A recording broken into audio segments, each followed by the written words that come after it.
ఆధ్యాత్మిక కేంద్రం తిరుమలను టార్గెట్ గా చేసుకుని వైసీపీ నాయకులు అనవసర రాద్ధాంతం చేస్తున్నారని జనసేన నేత కిరణ్ రాయల్ అన్నారు. భక్తుల మనోభావాలతో ఆడుకుంటున్నారని, శ్రీవారి దర్శనానికి వచ్చే భక్తుల సంఖ్యను తగ్గించి శ్రీవారి హుండీ ఆదాయానికి కూడా గండి కొట్టే విధంగా వైసీపీ నాయకులు వ్యవహరిస్తున్నారని తీవ్రస్థాయిలో మండిపడ్డారు. తిరుపతి జనసేన ఇన్ఛార్జి కిరణ్ రాయల్ వైసీపీ నాయకులు చేస్తున్న ఆరోపణలు వాస్తవం లేదని, ఇలాంటి చర్యలకు పాల్పడితే చట్టపరమైన చర్యలు తీసుకుంటామని హెచ్చరిస్తున్న జనసేన కిరణ్ రాయల్తో మా ప్రతినిధి Ramana Kumar face to face.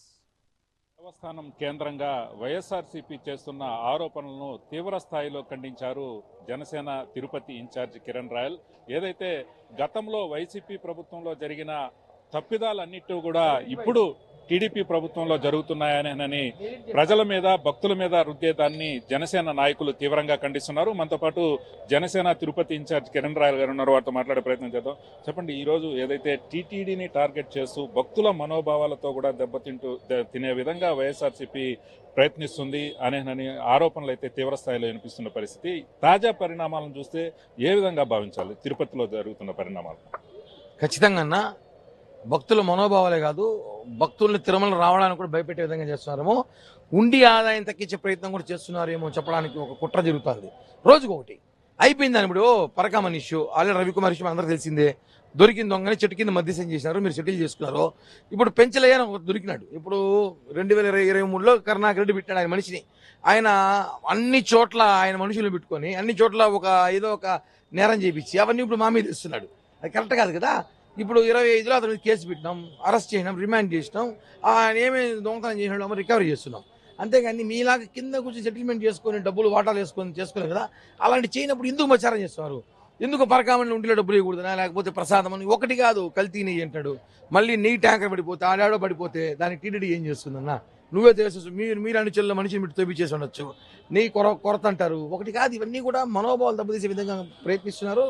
భక్తుల్ని భయభ్రాంతులకు గురి చేసి వెంకటేశ్వర స్వామి గుడిలో ఏమి జరుగుతుందని చెప్పి భక్తులు క్వశ్చనింగ్ చేసుకునేంత దౌర్భాగ్య పరిస్థితి తీసుకొచ్చారు. మీరు కూడా మాజీ చైర్మన్ చేశారు కాబట్టి మీకు కనీస విలువలు ఉండాలని చెప్పి కరుణాకర్ రెడ్డిగా కోరుకుంటున్నాను నేను. అంటే నిన్న మనం చూడొచ్చు, వైసీపీకి సంబంధించిన వారే కొంతమంది టీటీడీ చైర్మన్ బోర్డుని ఫ్లెక్సీగా పెట్టి కనబడటం లేదు అనేది కూడా చెప్పిన పరిస్థితి మనం నిన్న తిరుపతిలో చూసాం. దీన్ని ఏ విధంగా భావించాం? చాలా కరెక్ట్ కాదన్నది. ఇప్పుడు ఆయన చైర్మన్ హోదాలో ఉన్నప్పుడు ఆయనకు రెస్పెక్ట్ ఇవ్వాలి. చైర్మన్ అంటే ఎలా? మీలాగా కొండపైన కూర్చొని టికెట్లు అమ్ముకోవాలా? నీలాగా నీ కొడుకులాగా పైన కింద ఆఫీసులు టికెట్లు అమ్ముకోవాలా? చెప్పన్నా. చైర్మన్ ఆయన పని వస్తాడు. ఆయన టీటీడీ ఈఓ ఉన్నాడు, అక్కడ జేఈఓ ఉన్నారు. చైర్మన్ హోదా వచ్చిపోతుంటాడు. లేదంటే చెప్పండి, రోజు పొద్దునుంచి మీకు కనబడతాం, వచ్చి హాయ్ చెప్పి గుడ్ మార్నింగ్ చెప్పి వెళ్తాం రోజు కరుణాకర్ రెడ్డి గారికి. నువ్వు చెప్పాలా తిరుపతి ప్రజలకి? ఆయన హైదరాబాద్లో రకరకాల వ్యాపారంలో ఆయనకి చైర్మన్ ఇచ్చారు, దేవుని సేవ చేసుకుంటున్నాడు, వస్తున్నాడు, వెళ్తున్నాడు. మీలాగా టికెట్లు అమ్ముకోవట్లేదుగా. మీలాగా టికెట్లు మీ బ్లాక్ టికెట్లు మీ బ్యాచ్ కాదు కదా. కాబట్టి మీరు పబ్లిసిటీ కోసము, మీ ప్రమోషన్ కోసము నిన్న బ్యానర్ కట్టారు. మేము చర్యలు తీసుకోండి, ఎంతసేపు పడుతుంది, మాకు 10 నిమిషాలు పడుతుంది, ప్రభుత్వంలో ఉన్నాం. అలాంటి పనులు మేము చేయకూడదని చెప్పి కూడా మేము ఆలోచిస్తుంటాం. ఈ విషయమైనా సరే అన్న. అంటే టీటీడీ పరిపాలనా భవనం ముందరే ఫ్లెక్సీ కడుతున్నా అక్కడ సిబ్బంది చూసి చూడనట్టు వ్యవహరించారు అనే ఆరోపణలు వినిపిస్తున్నాయి. అంటే వీళ్ళంతా కూడా ఎందుకు ఈ విధంగా వ్యవహరిస్తున్నారు? అసలు ఎందుకు కఠిన చర్యలు తీసుకోవడానికి ఈ ప్రభుత్వం వెనకాడుతుంది అనుకోవచ్చు? అన్న, ఠాగూర్ సినిమా చూసారా? ప్రతి విభాగంలో చిరంజీవి గారు ఒక మనిషి ఉంటాడు.